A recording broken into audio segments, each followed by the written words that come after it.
Hello everyone, welcome to a online solution. मैं हूं अशफाक। कैसे हो मेरे प्यारे? तो आज मैं लाया हूं जीव विज्ञान यानी कि बायोलॉजी का सब्जेक्टिव गेस क्वेश्चन। बहुत दिन से आप लोग इंतजार कर रहे थे सर बायोलॉजी का गेस क्वेश्चन सब्जेक्टिव का कब दीजिएगा। तो आपको तो मैं गेस क्वेश्चन दे दूँ, लेकिन इसका आंसर भी आप लोग मेरे से तलब कर रहे हो कि सर इसका आंसर ही बता दीजिए। ठीक है, तो हालांकि मैं आपको गेस दे दिया हूँ, प्ले लिस्ट बना हुआ है गेसिंग क्वेश्चन का, उसमें आंसर भी जा रहा है। ठीक है, और इससे पहले मैं आपको ज्योग्राफी का भी गेस दिया हूँ आंसर के साथ, और फिर पॉलिटिकल साइंस को भी दिया हूँ, और फिर आपका इकोनॉमिक्स का भी दे दिया हूँ। ठीक है, हिस्ट्री का भी गेस आपको मिलेगा। डोंट वरी, टेंशन मत लीजिए, लेकिन जहाँ तक पॉसिबल हो पाए, टाइम कम है डियर। ठीक है, तो अपने से भी कोशिश करें कुछ खोजने की। ठीक है, तो अगर आ गए हैं तो वीडियो को पूरा देखिए। यहाँ पे मैं आपको इस वीडियो में कम से कम 10 सब्जेक्टिव क्वेश्चन बताने वाला हूँ, जो कि बहुत ही काम आने वाला है। तो बस बिना देर किस बात की है ना, स्टार्ट करते हैं। 1 बाय 1 करके पूरा वीडियो देखिएगा, और आप मुझे कमेंट करके बताएंगे सर इसमें से कौन कौन सवाल आपको याद है। सबसे पहले सवाल बोलता है कि प्रकाश संश्लेषण क्या है, इस क्रिया का रासायनिक समीकरण लिखिए। बहुत हल्का सवाल एग्जाम में आता है। देखो, मैं जो गेस किया हूँ ना, आप बच्चे बोलेंगे सर जो गेस किए क्या वो सवाल आएगा। मैं बोलूँगा सर अगर वो सवाल आपको नहीं लगता कि नहीं आएगा, तो इस सवाल के हट करके कुछ और सवाल याद कर लीजिए। मैं गेस किया हूँ ना, अनुमान लगाया हूँ, मे बी, और बहुत चांसेस में है, बहुत उम्मीद कर रहा हूं मैं कि बहुत अच्छा क्वेश्चन लड़ेगा। टेंशन मत, आप तो याद तो कर लीजिए। सभी हरे पौधे क्लोरोफिल तथा सूर्य प्रकाश की उपस्थिति में वायुमंडल से CO2 ग्रहण करते, और ग्रहण करके क्या होता है, कार्बोहाइड्रेट का निर्माण करते हैं। इसी प्रक्रिया को प्रकाश संश्लेषण कहते हैं। तो यहाँ पे मैं बहुत सिंपल सा डिफिनेशन बताया हूँ डियर कि सभी जो हरे पौधे हैं क्लोरोफिल तथा सूर्य प्रकाश की उपस्थिति में वायुमंडल से CO2 ग्रहण करते हैं, और क्या निर्माण करते हैं, कार्बोहाइड्रेट, यानी कि कार्बन और हाइड्रोजन का जो मिला होता है। ठीक है, कार्बोहाइड्रेट का निर्माण करते हैं। इस प्रक्रिया को प्रकाश संश्लेषण कहते हैं। यहाँ पे इसका जो रासायनिक सूत्र देख लीजिए, याद कर लीजिए, CO2 या H2O। ये क्या हुआ, मिला, अभिक्रिया हुआ, सूर्य को प्रकाश मिला, और क्लोरोफिल ये मिलकर क्या बना है, देखो ये जो बन रहा इसका नाम है ग्लूकोज। क्या बना, ग्लूकोज। क्या बना, ग्लूकोज। और ये क्या है, ऑक्सीजन O2 जो हम लोग सांस लेते हैं, और ये हाइड्रोजन क्या है, जल है। तो यही इसका रासायनिक सूत्र है, रासायनिक समीकरण है प्रकाश संश्लेषण का। ठीक है, तो उम्मीद है कि आप इसे याद कर लें, और शायद आपको ये सवाल याद भी होगा। तो मैं तो आपसे यही कोशिश कर रहा हूँ, चाह रहा हूँ कि शायद आपको ये सवाल याद होगा, और याद नहीं तो याद कर लीजिए। ठीक है, चलिए नेक्स्ट सवाल की ओर बढ़ते। अगला सवाल बहुत ही मजेदार का है। सवाल देखिए क्या बोलते हैं, जाइलम और फ्लोएम में क्या अंतर है। जाइलम और फ्लोएम में अंतर आपको स्पष्ट करना बताना है कि जाइलम और फ्लोएम में क्या अंतर है। देखिए इसकी कोशिकाएं मृत होती है, जाइलम की कोशिकाएं, और फ्लोएम की कोशिकाएं जीवित होती। ठीक है, यह घुलित खनिज लवणों एवं जल का स्थानांतरण करता। कौन, जाइलम क्या करता है, घुलित लवण एवं जल का स्थानांतरण करती है, और फ्लोएम क्या करते हैं मेरे प्यारो, खाद्य पदार्थ को स्थानांतरण करती है। देखो आपको ऑब्जेक्टिव क्वेश्चन इससे क्लियर होना, सब्जेक्टिव अगर आप पढ़ते हैं ना तो ऑब्जेक्टिव बहुत क्लियर होगा। ठीक है, इसमें जल एवं घुलित वर्णों लवणों का बहाव ऊपर की ओर होता है। किसमें, जाइलम में। तो बोला जा रहा है कि जाइलम में जो है ना जल, यानी कि जैसे पेड़ है और नीचे जड़ है, तो जाइलम क्या करता है, जाइलम जो है जल का स्थानांतरण करता है। जल कहाँ से मिलेगा, जाइलम को जल जमीन के नीचे से मिलेगा, जड़ से मिलेगा।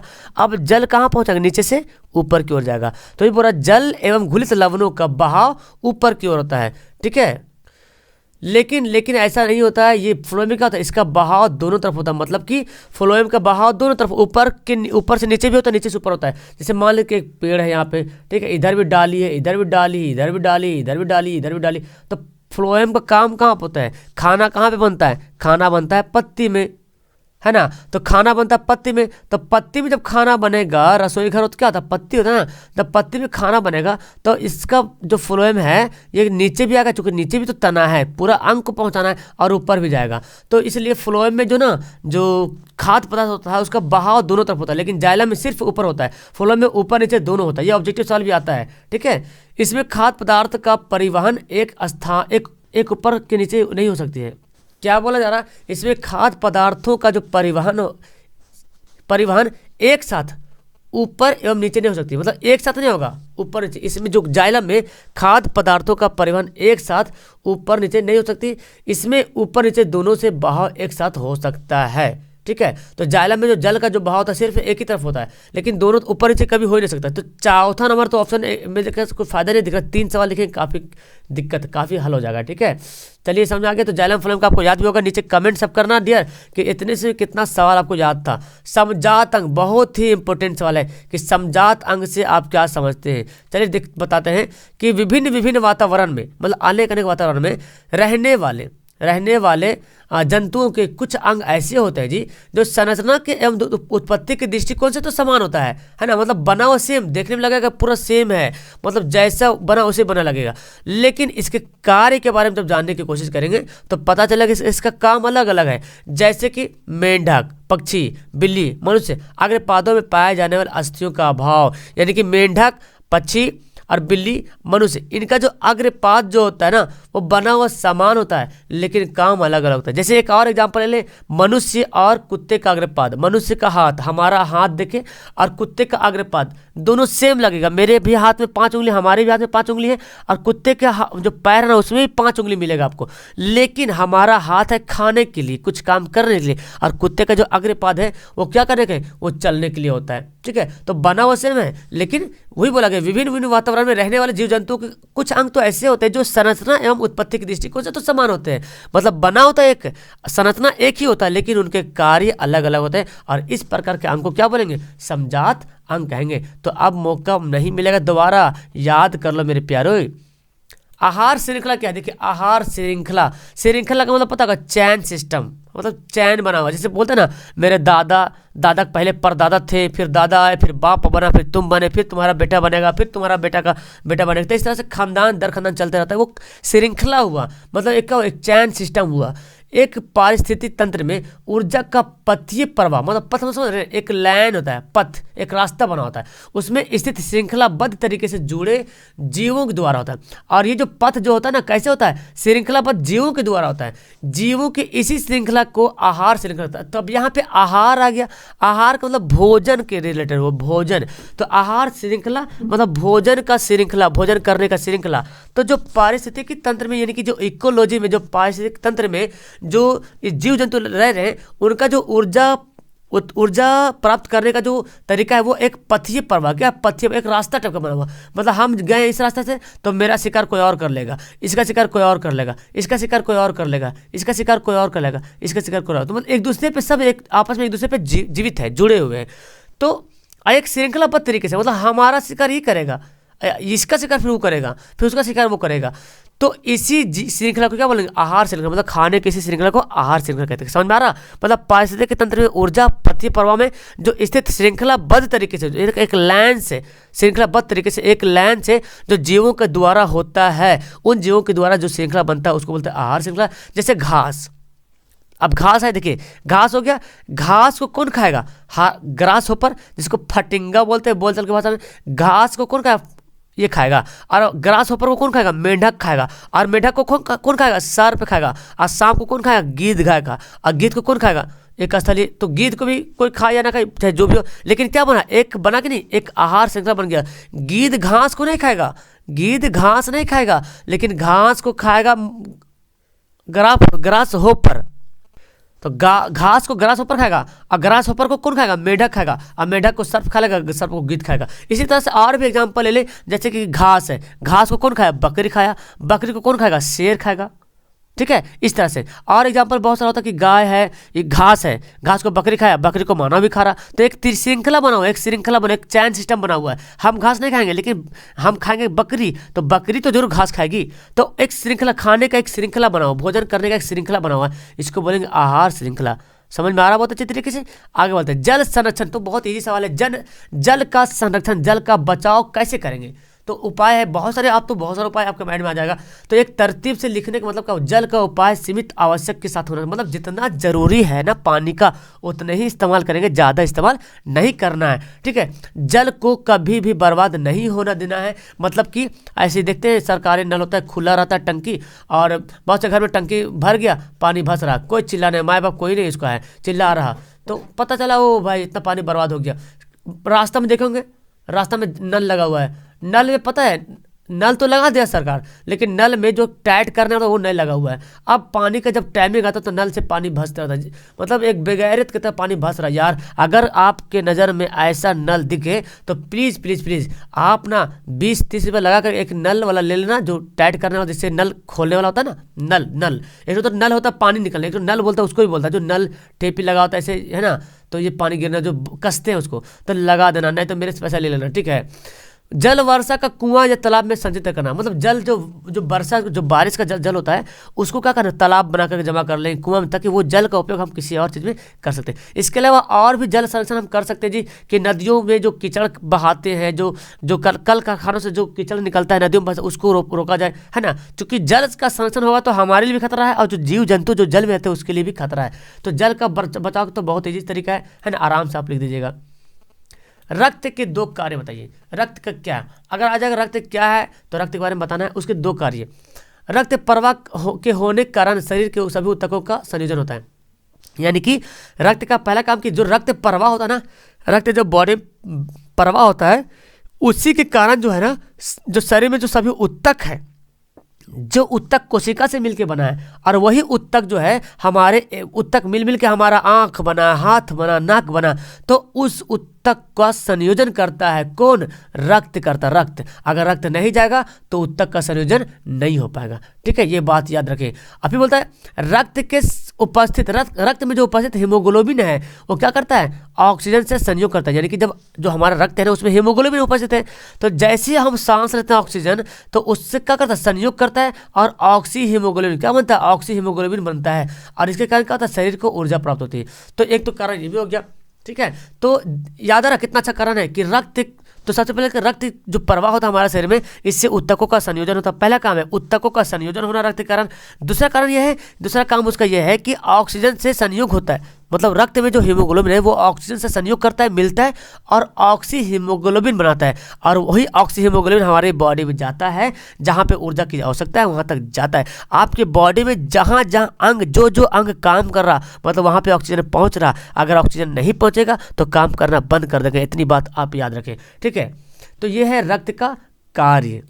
अगला सवाल पढ़ते हैं, श्वसन और दहन में क्या अंतर है। श्वसन और दहन में देखिए, श्वसन और दहन में क्या अंतर है। श्वसन जानते हैं, 2 नंबर का सवाल में 2 अंतर दीजिए काफी है, ठीक है। या एक जैव रासायनिक क्रम, कौन क्रमबद्ध है, क्रमबद्ध पर। श्वसन क्या एक जैव रासायनिक क्रमबद्ध है, और दहन क्या एक भौतिक रासायनिक अभिक्रिया का अचानक होती है। मतलब श्वसन क्या होता है, कंटिन्यू चलते रहता है ना, जैव रासायनिक क्रम है, और दहन अचानक होती है, जैसे कहीं आग लग गया दहन हो गया। और श्वसन हमारे पास क्या हो रहा है, सांस जो ले रहे हमेशा कंटिन्यू जो है एक रासायनिक क्रम से क्रमबद्ध तरीके से चलते आ रहा, मतलब रोज, मतलब पता है कि 72 बार 1 मिनट में 72 बार सांस लेते हैं मानो, है ना।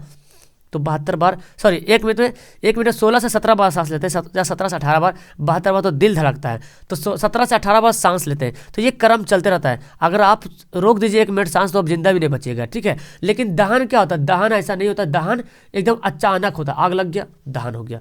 या कोशिकीय स्तर उपस्थित हो, मतलब जो श्वसन होता है वो कोशिकीय स्तर पर होता है, किस स्तर पर, कोशिकीय स्तर पर होता है, लेकिन दहन के लिए कोशिका स्तर की आवश्यकता नहीं पड़ती। कितना हल्का सवाल तो कुछ है जान इसमें यार, आपको तो एक बार पढ़ने की जरूरत है, आप आराम से लिख दीजिएगा एग्जाम में, क्यों नहीं पढ़ते हैं। बंदा बोलता है सर याद नहीं होता, याद कैसे नहीं होगा यार, याद करोगे तब तो याद होगा। तो श्वसन में, श्वसन क्या होता है, जैव रासायनिक क्रमबद्ध प्रक्रिया है, और दहन क्या है, भौतिक रासायनिक क्रमबद्ध प्रक्रिया है। श्वसन के लिए कोशिका पर उपस्थित होना जरूरी है, लेकिन दहन के लिए कोशिका की आवश्यकता नहीं पड़ती।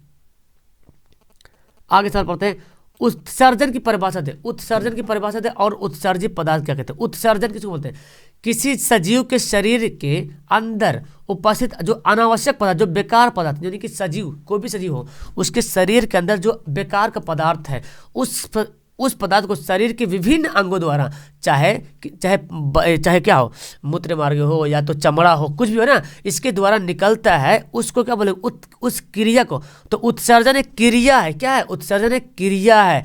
और जैसे कि मूल, मूत्र, पसीना, ठीक है, ये सब क्या हो रहा, उत्सर्जित पदार्थ है। और एक बात आपको बता दूं, जो उत्सर्जन करने वाला अंग है उसको उत्सर्जित अंग भी बोलते हैं, जैसे कि किडनी हो गया, वृक्क हो गया, उत्सर्जन करता है। चमड़ा हो गया, वो क्या, उत्सर्जित अंग हो गया। तो आपको यहाँ पे उत्सर्जन की परिभाषा बताना है, और उत्सर्जित पदार्थ कौन कौन है, तो अमोनिया है, मूत्र है, पसीना है, मल मूत्र, बहुत कुछ है, ठीक है, ये है उत्सर्जित पदार्थ, ठीक है। तो ये बात आप याद रखें। और सबसे बड़ा उत्सर्जन अंग है वो क्या है? वृक्क, किडनी है। जंतुओं में रासायनिक समन्वय कैसे होता है? रासायनिक समन्वय समझ रहे हैं? जंतुओं में शारीरिक क्रियाओं का नियंत्रण और समन्वय में प्रयुक्त रासायनिक हार्मोन होता है। क्या करता है?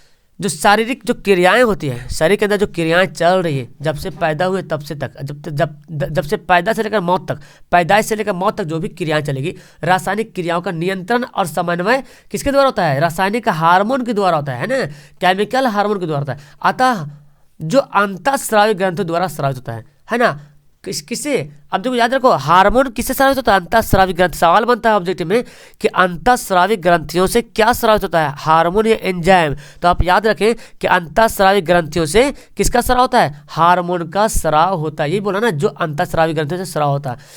ऐसे तंत्र अंतःस्रावी तंत्र, तो जो तंत्र है जो अंतःस्रावी ग्रंथियों को स्रावित करता है, बाहर निकालता है, उसको अंतःस्रावी तंत्र कहते हैं। इस प्रकार जंतुओं में रासायनिक समीकरण, तो इसी प्रकार रासायनिक समीकरण होता है। जैसे भूख लगना, प्यास लगना, ये सब कैसे होता है? ये सब रासायनिक हार्मोन की मदद से आपको हमारे जीव जंतुओं के शरीर में ऐसा होता है। तो इसी का अगर नहीं रहेगा ऐसा, अगर अंतःस्रावी ग्रंथियां उत्सर्जित नहीं करेगा, हार्मोन बॉडी में नहीं होगा, तो आपको भूख लगे कि प्यास लगे कुछ पता ही नहीं चलेगा। क्या आप ऐसा रहना सोचते हैं? मुझे भूख ना लगे, मुझे प्यास ना लगे, है ना? तो बहुत से बोलते हैं यार मत लगे भूख जिंदगी भर। नहीं, भूख लगना जरूरी, क्योंकि भूख खाएंगे तभी तो आपकी बॉडी में एनर्जी पैदा होगा। ठीक है, आप तो कोई जिन शैतान नहीं है कि अपने आप एनर्जी आ जाएगा अंदर में। अलैंगिक जनन की अपेक्षा लैंगिक जनन में क्या फायदे? देखिए, अलैंगिक जनन किसमें होता है? जिसमें सिर्फ या तो मतलब अलैंगिक जनन में स्त्री और पुरुष डिवाइड मतलब पार्टिसिपेट नहीं करता, भाग नहीं लेता है, लेकिन लैंगिक जनन में नर और मादा भाग लेता है। अब क्या लाभ क्या है ये जानते हैं। अलैंगिक जनन में क्यों लाभ नहीं, लैंगिक जनन में क्यों लाभ है? तो लैंगिक जनन में युग्मकों के बनाने के पहले अर्धसूत्री विभाजन होगा। ठीक है, अर्धसूत्री विभाजन। तो चलिए मैं यहाँ पे चेंज कर दे हूँ, अर्धसूत्री है ना। लैंगिक जनन में युग्मकों के बनने के पहले क्या होता है? अर्धसूत्री विभाजन होता है, जिसमें गुणसूत्रों की संख्या मूल जीवों की आधी हो जाती है। किसमें? अर्धसूत्री विभाजन में जो गुणसूत्रों की संख्या जो होती है वो क्या होता है? मूल पहले के जीवों की क्या होती है? आधी हो जाती है। लेकिन जब नर और मादा का संयुग्म में होता है तो गुणसूत्रों की संख्या पुनः मूल शरीर की संख्या के बराबर हो जाता है। ठीक है, क्या बोला जा रहा है कि लैंगिक जनन में युग्मक जब युग्मक बनता है तो युग्मक बनने से पहले अर्धसूत्री विभाजन क्या होता है? अर्धसूत्री विभाजन होता है। और अर्धसूत्री विभाजन में गुणसूत्रों की संख्या क्या होती है? जो मूल जीव होता है ना, उसकी संख्या की आधी होती है। लेकिन जब नर और मादा का संयुग्म में होता है तो गुणसूत्रों की संख्या पुनः मूल शरीर की तरह जो है एकदम बराबर संख्या हो जाता है। और इस प्रकार जीव अपने शरीर में गुणसूत्रों की संख्या को स्थिर बनाने में कायम होता है। अतः अलैंगिक जनन की अपेक्षा लैंगिक जनन लाभदायक है, क्योंकि अलैंगिक जनन में ऐसा नहीं होता है। ठीक है, तो अलैंगिक जनन में ऐसा नहीं होता, लैंगिक जनन में ऐसा होता है। ठीक है, तो इसलिए यह जो है बहुत ही फायदेमंद है, बहुत ही लाभदायक है। और मेरे ख्याल से एक सवाल और होगा, वो भी मैं आपको सामने रखना चाहता हूँ। लास्ट सवाल ये, स्वपोषी पोषण और विषम पोषी पोषण में क्या अंतर है? वैसे जीव जो भोजन के लिए दूसरे पर निर्भर नहीं रहते हैं, अपना भोजन स्वयं बनाते हैं। स्वपोषी, स्व मतलब स्वयं, सेल्फ। स्वपोषी भोजन मतलब वैसे जीव जो दूसरे जीव पर निर्भर नहीं रहते, खुद भोजन बनाते हैं, उस जीव को स्वपोषी बोलेंगे। जैसे हरे पौधे जीव भी भोजन के लिए प्रत्यक्ष या अप्रत्यक्ष रूप से दूसरे पर निर्भर रहते हैं। अब देखो हरे पौधे हो गए ना, तो यहाँ पे ये ना थोड़ा सा ये करता हूँ, मैं इसको चेंज करता हूँ। एक मिनट, ये यहाँ तक हो गया, जैसे हरे पौधे हो गया, और यहाँ पर मैं पैराग्राफ चेंज करता हूँ। चलिए, अब ये यहाँ से आपका आ गया, यहाँ से आ गया वो सवाल। देखिए यहाँ देखें, तो ये स्वपोषी हो गया, मतलब स्वपोषी जीव, स्वपोषी पोषण। तो यहाँ पे बोल सकते हैं ना, वैसे पोषण को स्वपोषी पोषण कहते हैं। वैसे जीव जो अपने भोजन के लिए दूसरे पर निर्भर नहीं रहते, अपना भोजन खुद बनाते हैं, स्वयं बनाते हैं, वैसे जीव को स्वपोषी बोलते हैं। और ऐसे पोषण को स्वपोषी पोषण कहते हैं। यहाँ पे लिख दीजिएगा कि वैसे पोषण को स्वपोषी पोषण कहते हैं। जैसे जीव हरे पौधे क्या होता है? अपना भोजन खुद बनाते हैं। वैसे जीव जो भोजन के लिए प्रत्यक्ष या अप्रत्यक्ष रूप से दूसरे पर निर्भर रहते हैं, मतलब डायरेक्ट या इनडायरेक्ट तरीके से किसी और पर निर्भर रहते हैं। जैसे हम लोग देखें, मानव क्या है? अपना भोजन तो खुद अपने हाथ से बनाते हैं, लेकिन सब्जी खाते हैं। सब्जी कहाँ से लाते हैं? पेड़ पौधे से लाते हैं, है ना। हम लोग कुछ मांस मछली खाते हैं, कहाँ से लाते हैं? दूसरे पर डिपेंड। अपना भोजन किसी पर निर्भर नहीं करता। अपना सारा भोजन जो है ना प्रत्यक्ष या अप्रत्यक्ष रूप से, चाहे जैसे भी हो, हम लोग किसी दूसरे जीव पर ही निर्भर रहते हैं या तो किसी दूसरे पर भी निर्भर रहते हैं, उसको बोलेंगे परपोषी या विषम पोषी। और ऐसी क्रिया को क्या बोलेंगे? विषम पोषी पोषण, या ऐसी पोषण को बोलेंगे विषम पोषी पोषण। दुनिया के सभी जीव जंतु जो है, हरे पौधे को छोड़कर विषम पोषी पोषण है, हाथी, मनुष्य, कीड़े। अब आपके लिए एक होमवर्क है, एक ऐसा जीव का मतलब एक ऐसा स्वपोषी जीव का नाम बताए। क्या? स्वपोषी मतलब अपना भोजन खुद, स्वपोषी नहीं बोलते। एक जैसे कि यहाँ पे क्या हो रहा है, हरे पेड़ पौधे, आपको पता है क्या चल रहा है, हरे पेड़ पौधे जो है, बोला हरे पेड़ पौधे को छोड़ गए। तो आप मुझे बताएं एक ऐसे एग्जांपल दीजिए जो हरे पेड़ पौधे, हरा है पेड़ पौधा है, लेकिन वो स्वपोषी नहीं, वो विषम पोषी यानी कि वो परपोषी है। एग्जाम्पल बताएं, मतलब आपको होमवर्क बताना है कि कोई कौन ऐसा पौधा है जो स्वपोषी नहीं है, पौधा है लेकिन स्वपोषी नहीं है, वो विषम पोषी है, वो परपोषी है, किसी दूसरे जीव पर निर्भर होता है। ठीक है, उम्मीद करूंगा कि ये सारा सवाल आपको याद होगा। अगर याद नहीं है तो स्क्रीनशॉट लो, कॉपी में लिख के याद करना डियर, कॉपी में लिख के याद करना, लिखना बहुत जरूरी है। ठीक है ना, आपको याद करना जरूरी नहीं, याद करके लिखना बहुत जरूरी है। ओके, वीडियो को लास्ट करूँ, मिलता हूँ नेक्स्ट वीडियो में। मजा आया तो लाइक तो जरूर करना, पहली बार तो चैनल को सब्सक्राइब कर ज्वाइन हो जाओगे। That's all, thank you everyone, bye.